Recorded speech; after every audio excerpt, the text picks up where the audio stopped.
CNN has been following the sad tale of Dasha Kelly, is a woman whose trials and tribulations were used as a final push to get the unconstitutional eviction moratorium extended. She said that she was a mother of 3 girls and facing eviction because she didn't have a job and she couldn't pay her rent.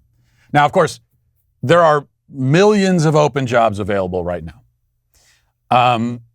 But then again, when you're a single mom of 3, it's not so simple to take any job that comes along. You should still be able to find a job, but you may not be able to hop at the first one because you got to worry about childcare and you got all these other considerations, of course, you have to take into account. So you can kind of understand what a difficult spot this would be in. This would be for a single mother with 3 young girls to be in this position. So CNN, they pushed this story, they followed it until finally Dasha Kelly, who put her own GoFundMe up to raise money for herself, she raised nearly $250,000, which will all go to her personally and to her 3 quote-unquote daughters. So first, before we get to the update to this story, the shocking update. Here's a couple of clips compiled by the site Now This, and they're the ones I think who added the inspirational music in the background. But here is a couple of clips. This is CNN profiling Kelly and then also later on getting her reaction after the GoFundMe raised all the money. Let's watch this. I had to donate a few days ago. Kelly is now donating blood plasma, $100 a time, to buy groceries. So you are managing to eat okay? Yeah, exactly. Oh yeah, they're eating okay. Let's put it that way. I'm like, there's days I don't even want to roll out the bed, roll out the floor. You get what I mean. Kelly's pawned or sold nearly everything she had. I had a bed right here. There was a TV right here on top of this stand, so I had to pawn that. She thought about working online, but... You lost your laptop as well? Oh, I had to pawn that trying to keep up with the bills. I just want to tell everybody thank you so much. I'm still in denial if you can't really tell. It's a lot to take in. It's very, sorry girls. It's really overwhelming. These are tears of joy, trust me. I'm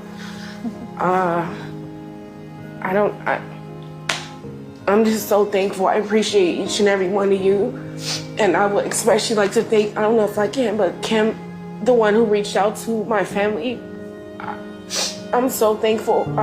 We're so thankful for you guys because I had no idea what we were going to do. And just overnight, all you guys just reached out and helped us and all the support, your encouraging words. It's just gave me a lot of hope, and I just want to make sure I do the best that I can to help the next person that is in my same situation. And I just felt really blessed, and just thank you guys so much. You know, knowing what we know now, and we'll play what we know in a second, and you see those girls sitting there, and to me, they do look a little bit confused. I mean, they're looking up at this woman, and there's maybe this is just me now projecting that back, but seemed to be a little bit of confusion. And anyway, they would be right to be confused because here's this woman talking about her daughters and how they live together in this apartment. Well, as it turns out, those girls are not her daughters. She doesn't have any daughters. She's a single woman. And that was revealed by CNN after they had already raised over $200,000 for this woman. Now we get the update from that same reporter who was doing this story and been following Dasha Kelly. Now he comes back on CNN days later and says, by the way, everything we told you about that was a lie. Still a lot of questions. But what do we know right now about Dasha Kelly's story? Well, Erica, CNN found Dasha Kelly through her post on GoFundMe seeking $2,000 to pay back rent to avoid eviction for her and, quote, her 3 daughters. She did not reach out to us. Now, we interviewed Kelly at her home. The girls all called her mum, appeared to be very much at home, and there was nothing we could see to raise any suspicion. But later last week, a woman named Shadia Hilo came forward and said she was the mother of those 3 girls and they live with her. Obviously, we investigated immediately, and yes, Shadia Hilo is their mother. We have seen the birth certificates, and Now we know that Dasha Kelly is dating the girl's father. She spends significant periods of time caring for the girls at her apartment. Now, at the time we visited, Hilo says she had dropped the girls off with Kelly for a week. Now, when we followed up with Kelly over the weekend, she clarified that she is not the mother of the 3 girls. She said she originally described herself to CNN as a mother because she considers herself to be like a mother to those girls. Shadia Hilo is understandably upset that someone else claimed to be the mother of 3 of her children she also cares for. Right. Well, I said that I was a mother, but, you know, I hang out with these girls sometimes, and I'm sort of like a mother. I consider myself that way. I just didn't think to tell all you guys that when I was raising $200,000. You know, and she at no point volunteered this information. She was going to take that $200,000 and run. And also, by the way, at least the most recent thing I saw last night, anyway, GoFundMe, they're not shutting the fundraiser down exactly. What they did is they're requiring Dasha Kelly to put an update on the GoFundMe and say, oh, hey, this was all on false pretenses. I'm not actually a mother. These aren't my girls. I lied to you. So she put that update, and now people who donated to the GoFundMe, those poor saps who actually fell for this, they're going to get a few days or a few weeks to claim a refund, and then the rest of the money is still going to go to Dasha Kelly. So they didn't shut it down. Now, I don't have to remind you, okay, so Dasha Kelly is allowed to lie and raise $200,000, and they don't shut down. They still give her a chance to keep at least some of that money, because not everyone's going to ask for the refund. Not everyone's even going to know that this update was posted. They're going to let her do that. Meanwhile, they wouldn't let me raise money for Abuela. I was raising money for someone else. I wasn't going to get a dime of it. And that's an illegitimate fundraiser. And I don't even say this as a joke. Okay, yeah, the Abuela fundraiser was hilarious, but at the same time, it was a real fundraiser. We were really going to give the money to an Abuela in need.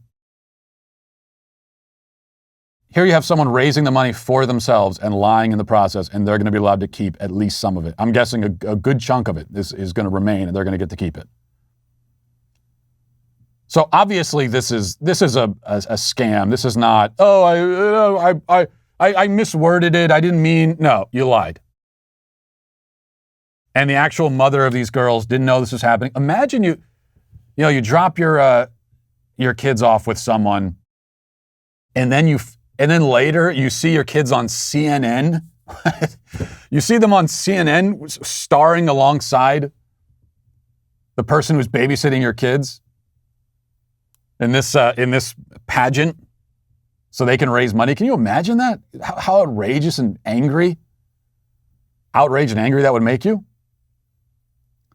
So we know actually that Dasha Kelly she's not a mom. She's not a single mom. She is, in fact, unemployed, so that much is true. But that really brings us to, and this is another story I wanted to hit in the 5 headlines. This is from the Daily Wire. It says the United States economy has over 10 million job openings. According to the data from the Department of Labor, the number of positions available in the United States increased to 10.1 million as of the last business day in June, the highest number ever observed by the Bureau of Labor Statistics. In May, there were 9.2 million openings. There have never been this many jobs available. And now, as I said, not everyone, when you have dependents, when you have kids, that complicates matters.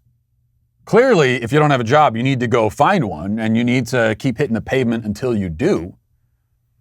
But you're not going to be in a spot where you can necessarily just take any job, because you got to figure out your childcare first. If you're paying for childcare, then you got to make enough from the job to pay for the childcare, and also to have some left over to pay everything else that you got to pay. So these are a lot of things you have to take into account. Obviously, we're all very sympathetic to people that are in that spot. But if you don't have any kids, if you don't have any dependents, and you're a single person, and you're living in an apartment that isn't terribly, it's not some luxury apartment in the sky that costs you thousands and thousands of dollars a month, you should just basically take any job that you can find. You take a job and you can keep looking for a better one while you have that job. Bird in hand, it's easier to find a job when you have one. You can still do that, but there's no reason to be passing up jobs when you're a single person. That's what I said from the beginning about a lot of this stuff when we started handing out, we just started handing out stimulus payments to everyone. Now we got the eviction moratorium. Now, the eviction moratorium shouldn't be in place for anyone because it's unconstitutional. But if I was going to agree with it being in place for anyone, which I don't, but if I did, I would say at a minimum, this should be targeted for, families. A single person who's choosing not to work, even though there are 10 million jobs out there, and you have no one to pay for but yourself, there's no excuse. It can be very difficult to support and pay for a family. I know I do that. I support a family of 6. I've also supported just myself. I did that for years. And I was able to do that with not a lot of money. I wasn't getting paid a whole lot. But as a single person, you're an adult, you can make sacrifices, you can make it work. I did. Well, I hope you enjoyed that clip from the Matt Walsh Show. If you did, go ahead and hit that subscribe button right down there so you can stay up to date on all of our future content.